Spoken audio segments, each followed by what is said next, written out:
अस्सलाम वालेकुम नाजरीन, मैं हूं आपका मेज़बान ज़मीर हुसैन। ज़मीर प्रोग्राम ज़मीर की आवाज़ के साथ। नाजरीन, इस वक्त हम मौजूद हैं लुंडा बाज़ार रावलपिंडी में, जहां पे बैनुल मज़ाहिब हम आहंगी की एक बहुत बड़ी मिसाल जो है वो मौजूद है। यहाँ पे शेव मंदिर और साथ मस्जिद मोहम्मदी मस्जिद जो है वो मौजूद है, और ये तारीख़ी मस्जिद भी है और मंदिर भी है।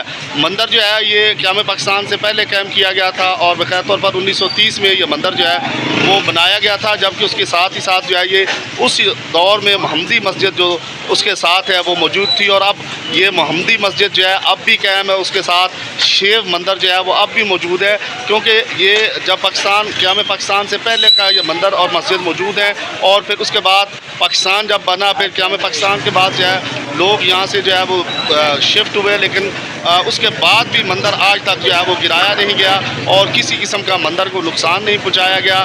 जबकि बिल्कुल साथ ही जो है वो मस्जिद है मोहम्मदी मस्जिद, और मस्जिद में नमाजी अब भी अल्हम्दुलिल्लाह नमाज़ें अदा करते हैं, जबकि मंदिर जो है वो अब भी मौजूद है। और ये बैनुल मज़ाहिब भाईचारा और अमन की एक बहुत बड़ी मिसाल है। तो नाज़रीन, मेरा आज ये मंदिर और मस्जिद दिखाने का मकसद ये है कि मुसलमान हमेशा अमन और भाईचारे का दर्स देता है। यही वजह है कि मस्जिद भी मौजूद है और मंदिर भी मौजूद है, मंदिर को गिराया नहीं गया। तो नाज़रीन, हमेशा जो है भाईचारा, अमन और बैनुल मज़ाहिब आहंगी पर जो है वो कायम रहें, और इसी का दर्स जो है वो देते रहें। और अल्हम्दुलिल्लाह बैनुल मज़ाहिब हम आहंगी की इस तरह की बहुत सी मिसालें जो हैं वो पाकिस्तान में मौजूद हैं।